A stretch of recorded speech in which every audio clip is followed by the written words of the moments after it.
I bought a cricket from an old Japanese pawn shop about 2 weeks ago. It was one of those lucky cricket thingies. It came in a really intricate, cool-looking box with amazing artwork and craftsmanship displayed on its exterior. I mean, I didn't really care about that though. I had just gotten it as a joke present to give to my friend who absolutely hates crickets. Except, I never actually got to give it to her. When I brought it home, I opened the box to check on the cricket and the damn thing jumped out.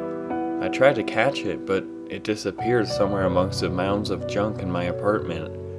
I had just moved in, so there were boxes of stuff everywhere. I sighed in frustration. Now I would have to go buy another cricket.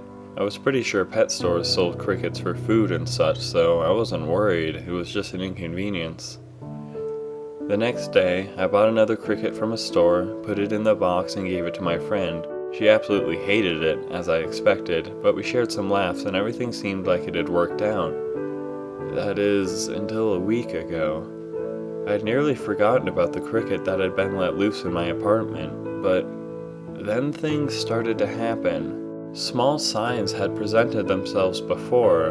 For example, after flicking on the light in the morning one day, I saw not one, but 2 crickets scurry away from the light. The next day, it was 4.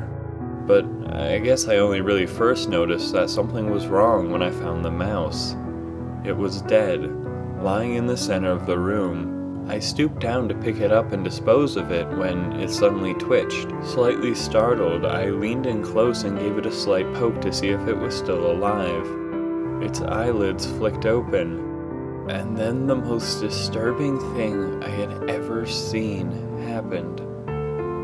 From each of its eye sockets, a fucking cricket burrowed its way out into the open, just their heads protruding, their antennae probing around in the air.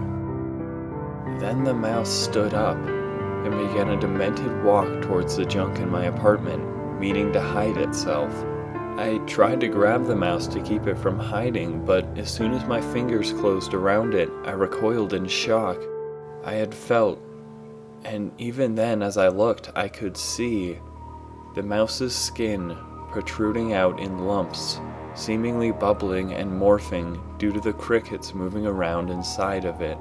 In my immediate fear and disgust, I leaped up, grabbed a heavy book from my shelf, and slammed it down on the thing with all of my strength. There was a horrendous crunching sound, and as I lifted up the book to see if I had killed them, several crickets fled off into the recesses of my room, burrowing their way out of the scrambled, smashed mouse, leaving its hollow carcass behind, a small pool of blood staining the floor.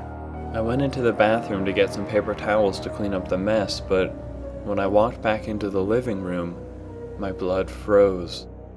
In my short absence, the crickets had once again swarmed to the carcass, and burrowing inside it again, I watched as the mouse's body moved again, its mangled carcass standing up, feelers protruding out of its eye sockets and the breaks in its skin. As I ran to smash it again, it took off with unnatural speed, disappearing somewhere amidst the boxes of junk. I stood aghast, feeling queasy at what I had just seen. Did those crickets just reanimate that mouse's corpse? There was no way that mouse was still alive, and yet it had just run at a full sprint to escape me. My mind was reeling and I was having to strain to keep my stomach down. Anyway, that was 3 days ago. Since then, the crickets have continued to multiply, as if they're building up for something. Each time I turn on the light, I see more and more scurry away. But that's not the worst part. Last night, I could hear faint scratching at my door. When I opened it, my neighbor's cat lay sprawled out on the welcome mat, clearly dead. And to my absolute horror, as I looked at where its eyes should have been, countless feelers were erupting out of its eye sockets. And then it happened. The cat's paw twitched, and underneath its fur, I could see its skin bubbling outwards.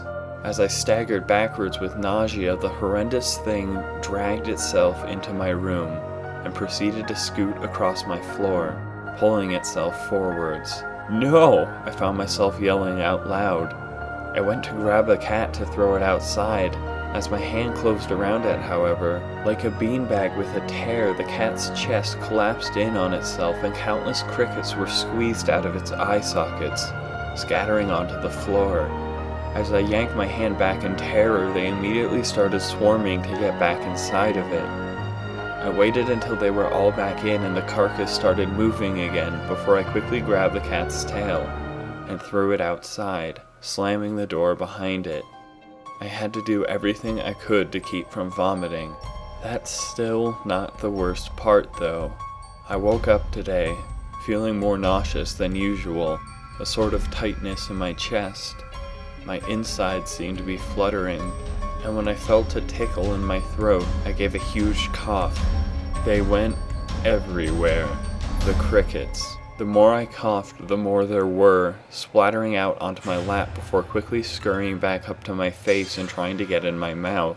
I ran to the bathroom in my coughing fit trying to slap the crickets on me, and as my hacks turned into vomit and I emptied my stomach into the toilet, I saw that it was nothing but stomach acid and crickets, some of which were still squirming. I couldn't possibly get them all out though, and now my insides have started to burn with unimaginable pain, and I can feel things moving around inside me. I'm sure it's only a matter of time before